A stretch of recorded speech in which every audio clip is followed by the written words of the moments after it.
Welcome in. We're the Real Selection Committee. I'm Mike. This is Greg. And we are now down to the final four teams. I'm excited about these two games here. I think they're going to be great games. Well, I mean, you got four blue bloods. Mm-hmm. And I think most of us would have picked these four. There might have been a few people that would have taken the Georgia game, but that didn't work out. I think it's the right four. I think this last week, plus the bowl games from last week, prove the committee got it right. Mm-hmm. Mm-hmm. So I'm going to start right here, and I'm going to say if you're an SEC fan, you might want to turn your head and close your ears because this is time to talk about, let's put this to rest here. I don't think they should have put these teams in because they proved by losing those bowl games that they were right where they deserved to be. This was a down year, right? So here, my thought was, hell, if Alabama, let's just say, let's switch around, they beat Vandy and they lost to Georgia. There's a good loss for you. They probably would have made it in for that.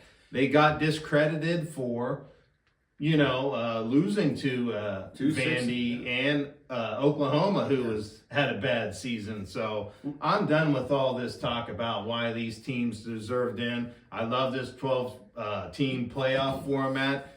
The committee got it so right, and I don't want to watch a SEC tournament with all these teams in. Well, they're not what they used to be. Mm-hmm. They are still, from top to bottom, we'll give them the credit, from top to bottom, they are the strongest conference simply because their weaker teams and middle of the pack teams are stronger than most other conference teams. Mm-hmm. But at the top, as you have seen over and over and over, the other conferences are catching your top dogs. Mm-hmm. When the bowls were announced, Alabama, Michigan, South Carolina, Illinois, first thing going through my head is, oh boy, the Big Ten is going to get their asses handed to them in these games, right? Yeah. And I think most people thought that. And now the SEC is relegated to, we didn't win playing them games because we're not. Shut up. You had an opportunity to have SEC supremacy over the Big Ten. Mm-hmm. If you don't want to play in that, you're not a competitor. Bottom line, like he said, shut it up. Mm-hmm. Yeah, so let's talk about that, right? Big Ten's 4-1 against the SEC in these matchups so far. I got to stop with, I keep seeing all these people coming up with these new playoff formats and expansion. The only expansion they did was add 3 more SEC schools in Miami. Was the only scenario that other people out there offered.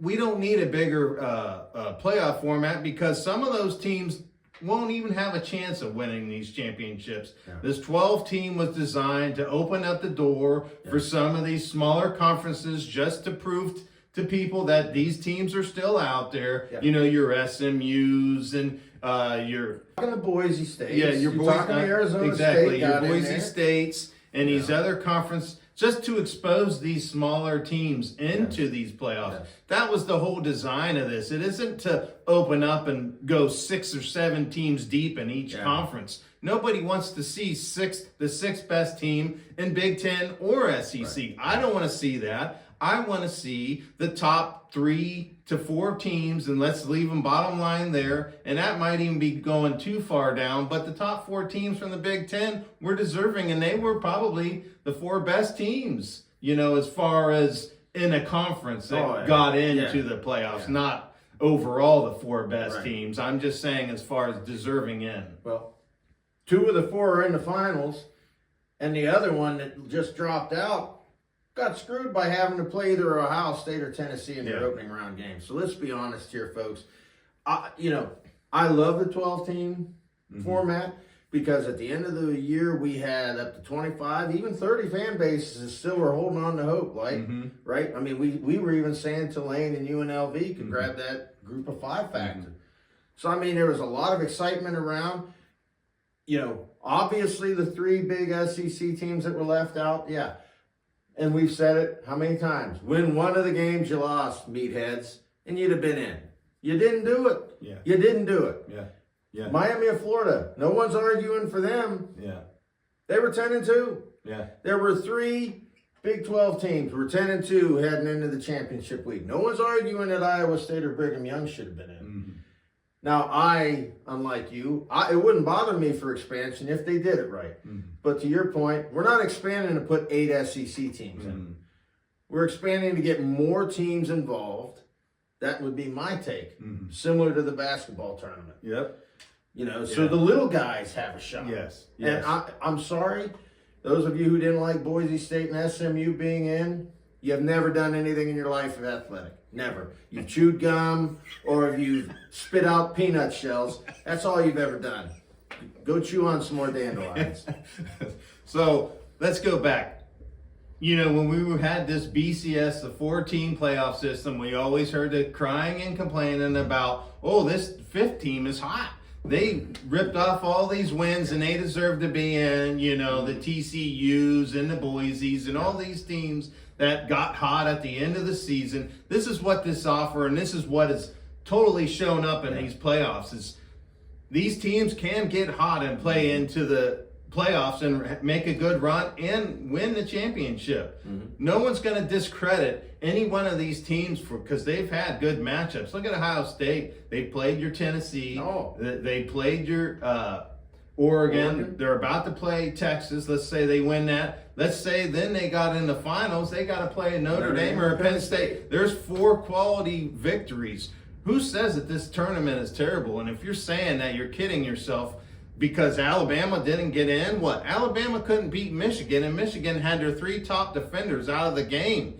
Jalen Milroe looked like he doesn't even deserve to be drafted in the first round in the NFL draft. Let's not kid ourselves here. Alabama is a great team, and they'll rebound. Absolutely. Teams are allowed to have an off year, and that's what happened. Michigan had an off year. Yeah. They won the championship last year, and they're not even in the playoffs.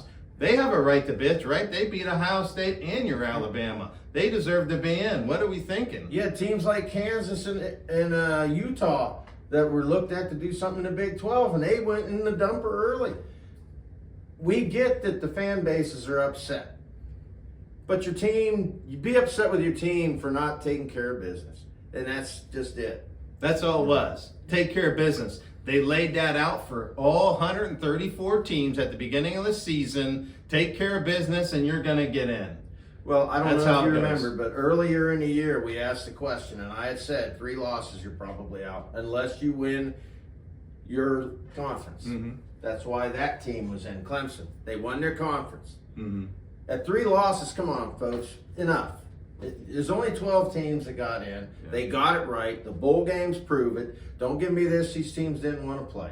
You had every reason to go out there and play. You had nice matchups. You had matchups against the other conference for conference supremacy. You didn't want to play. No, you weren't that good. Yeah. Period. We've been saying it all year. Yeah, let's. So I'm going to just go over, the games of conference, who had the most wins and stuff like that. Who won that title there. Let's go. The Big Ten was 9-5, right? SEC 8-6. 8-6. This is the powerhouse team that you guys are crying and complaining about. Needed more teams in. They're almost 500. They did not win any great credible wins. Duke, Ole Miss beating Duke. What was this, a basketball game? There's no comparison there. Duke would have only faced them in a basketball game and had a better game. And over half their wins were by Vanderbilt, Missouri, the little LSU. The guys that weren't even considered. All these teams they wanted in lost. They all lost. Bama lost. South Carolina lost. Favorable matchups. I'm not going to beat it in the ground anymore. Shut it up. Yeah. Okay, so we did enough bashing on this. The committee did an awesome job. This is what this playoff is. We can argue till every year. We did it in the BCS. We did it in the other bowl games. This 12-team playoff, all it was designed to do was open the doors for some of these smaller teams to get opportunity and chances for a shot at the title that they would have never normally got in. Let's face it, a 4-team playoff or even just the best ranking team, they would have never got a shot. Now they have opportunity. It's not designed to put in the top 8 teams in the SEC. Let's forget it. Let's stop it. Expansion ain't going to make any difference. There's really only about 4 or 5 plus teams that are really designed and have a chance to win, but maybe you do have a Cinderella game win in there, and maybe a team that was underlooked has a chance to win. Right. Let's move on. We're down to 4 teams, and they're all good teams. They're all worthy of being here. And this was the true 4. I like this instead of the BCS. Just let's give us 4 teams. These teams earned to be the top 4. They earned it. That's all we're going to talk about is they earned it. Right? So let's go to the first game. I want to talk about Penn State versus Notre Dame. What a great game we got here. Let's see. The point spread on that game, they got right now is Notre Dame's favored by 2 points. I think this is going to be a great matchup, right? That's almost perfect because when you look at these 2 teams, they almost, you could switch uniforms and it'd look like the same team. Yeah. You know, the whole team could switch over and be on the other team and they'd still look the same. So, I mean, that 2 point, and we've talked about 2 point spread, it's really a pick. Yeah. Right? Yeah.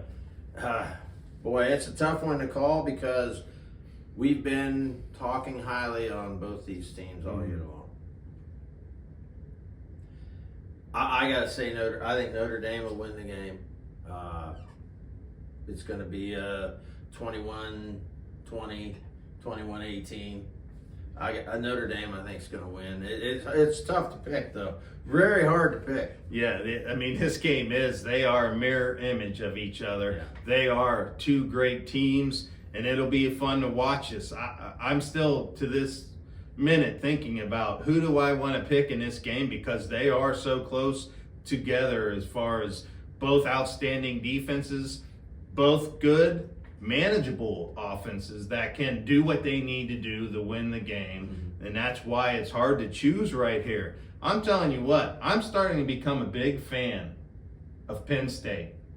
I'm going to pick Penn State in this because, one, their defense is the same as Notre Dame, good, but I think Penn State's offense can move the ball just a little more efficiently to win this game. Let's go. Riley Leonard, to beat Georgia, only had 90 yards passing, and he had to rush for 80-some yards. I think Penn State's going to slow that down a little bit, and Riley Leonard is going to have to throw for more than 90 yards to win this game. Yeah.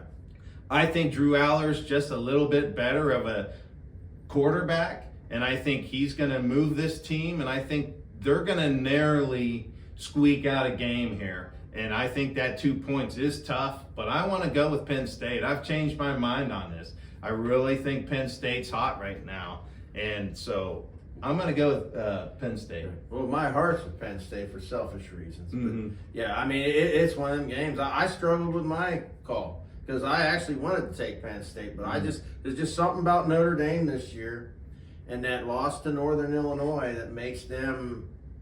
It's one of them things you talk to where you can come out and say, hey, even if you lose to a bad team, you still have hope to make it to the championship game. And it just seems like that's going to be one of those things we talk about years to come. Right. So that's why I'm picking you. But hey, you can't go wrong with either of them. Yeah. No, it's such a great game. I got 2 quick prop bets. I'm going to go with both quarterbacks of each team. I'm going to go with Riley Leonard. Right now, he's at 166 and a half passing yards. You going to go higher or lower? I think he'll go over that. Riley Leonard is a good quarterback. He's more known for running, but he is a quality quarterback. 166 yards isn't that good. You get one big pass catch, and you're close to it. So I'm going to go over. Okay. Yeah, I'm going to go just under. I agree with you. I think he's going to have a little better passing game. Penn State's defense is good in passing defense. I think they're going to contain him a little bit, and they're going to ask him to run the ball a little bit more, to just keep this game close, try to eat up the clock. So I think he's going to be about 150 mark passing. So I think he's going to be just under that. So I'm going with under or lower. Yeah. So next quarterback, Drew Aller, he's at 195-yard passing game in this. I think he's going to go over. I was not a big fan of Aller for most of the season, but they've been playing so much better since that Ohio State game, and he's a big part of the reason for it. I think he'll go over that. I think he's the big reason why Penn State's where they are, plus the running back, and the defense. I'm going over with that. Yeah. I'm going to go over as well. I think Drew Aller's going to have a good game. I think he's going to be about maybe 220 passing yards, and I think they're going to manage to win this game here. So that's why I'm going to ride Drew Aller as far as being over that 195. So let's move on to the next game here. Which team are we going to get? Are we going to get the dominating Ohio State team here against Texas? Because these two teams are another two teams that defensively are top 10 as well. So it's going to be interesting to see if Ohio State can start out fast and dominate this game. What happens if they start out slow? I'm a little worried about starting out slow against this Texas defense, who I think is a pretty darn good defense here. I'm not worried about how they start. I'm worried about how Texas starts. Because Texas, we've been high on Texas all year. And Texas, to me, has only had a couple of games where they've really played their best football. And Ohio State's really played their best football in the playoffs. If 70% of Ohio State, what they've been playing, shows up, they'll win this game, no matter what Texas does. I think Ohio State has a way higher ceiling. Texas has been a consistent team. And hey, there's a little bit of worry because Texas is no slouch. Texas ain't going to come in here and say, oh, my God, it's Ohio State, let's quit. They're going to come in and fight. So I think Ohio State comes out. I think Ohio State gets it done early. I think Ohio State wins this game 28-17. Wow. So, yeah, let's go with this point spread. It keeps bouncing around. It's at a 6.5 mark right now. It could change. It could go up. It could go down. So this game is really leaning towards Ohio State here. The over-under is 54.5. So I agree with you. It is kind of see how quickly Texas starts out in this game. You know, as far as they do have a explosive offense as well. Can Ohio State's defense, that is pretty darn good, slow this team down, right? It is a home game for Texas. How is this that we get in this playoff format, these teams are hosting games, right? This is down in Texas. I think Ohio State, I got to run with my team right here. I think their offense is really out to prove. This is why I keep saying these guys come back, because these guys want to show everybody how good they are. They brought in some key players. Will Howard's looking amazing right now. He is looking incredible. I mean, Jeremiah Smith is amazing. I think Texas is going to have a struggle trying to slow this team down. I'm going to go with Ohio State, but I think just by that touchdown, I mean, can't go any more than that, just with how good these defenses Texas is going to show up. I mean, this shouldn't be a blowout. I mean, I don't want to just dump on Tennessee and Oregon because they were good. They were as good as Texas. But Texas just feels like they're a little more grounded as far as we can play. So the over-under, I'm going to go over 54 points because I think both these teams are going to have big scores in this game, and I think Ohio State's going to win this game. I think it slows down for Ohio State this week. I don't think they come out and put on quite the boat race show that they've been doing. And I don't think Texas is going to score a lot themselves. As I said, I say it's 28-17. So I'm going to have to go under. Okay. Yeah, that's good. I can see that because, like I said, both these defenses are in the top 10 in the nation. Yeah. This is all year long. They have slowed down and stopped everyone. So I agree there. Let's go with a couple prop bets here. We're going to go with both quarterbacks, of course. Quinn Ewers from Texas, who was a Buckeye for just a minute and went back and went down to Texas to play. So he's 240 is where his passing yards are. Is he going to go over or under this? I think he goes under. And like I said, the last time you gave the prop bet on him, the key's going to be how he gets that 230 yards.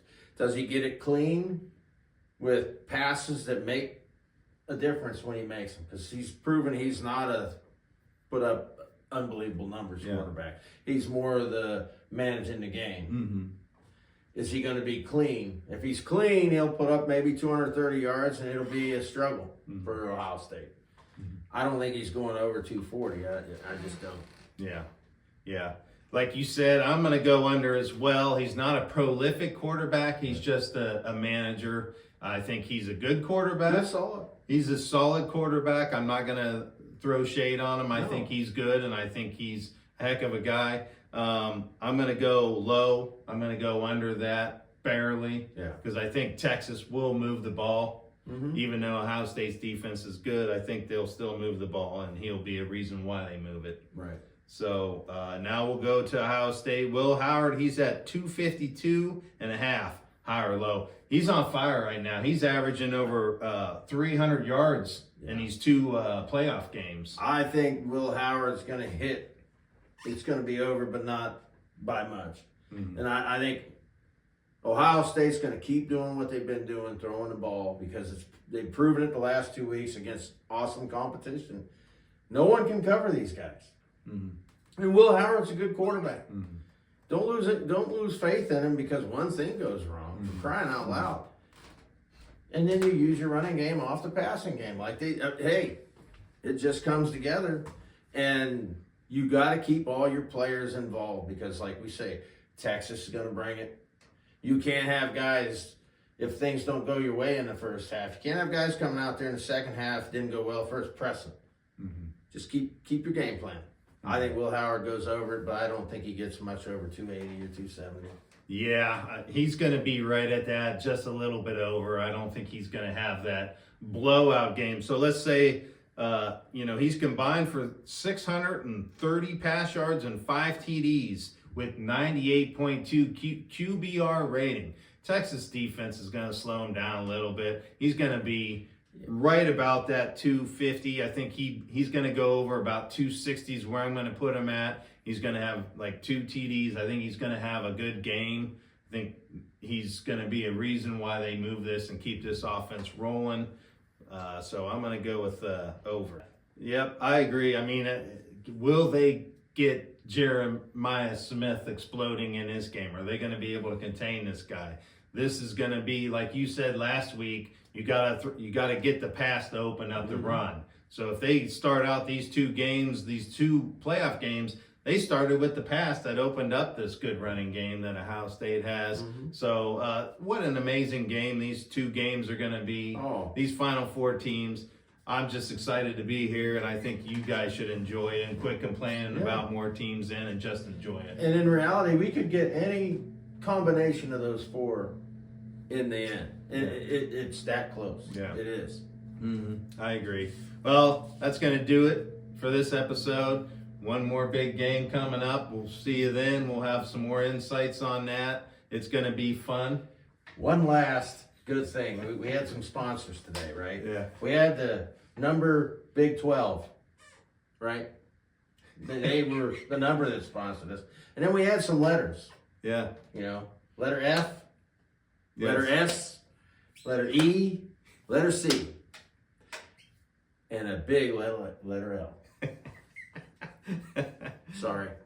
That's going to wrap it up. Thanks for tuning in. Please comment. Please hit like and subscribe. That's real easy to do. I mean, come on. If you're watching this, just give us a little bit of love. We're out here just talking about the game we love. Sorry about all the SEC bashing, but it's just not their year. Well, they run their mouth every year. It's always, they got excuses for losing, and everybody else that loses, they're just garbage, right? Yeah. That's why we run our mouths. We have all kinds of respect for that conference. Mm-hmm. We said it how many times, top to bottom, the best conference. We just don't think you deserve more than 3 teams to get in. You didn't do what you needed to do. Yeah. Zip it. Yeah. All right. That's going to do it. Peace. Peace.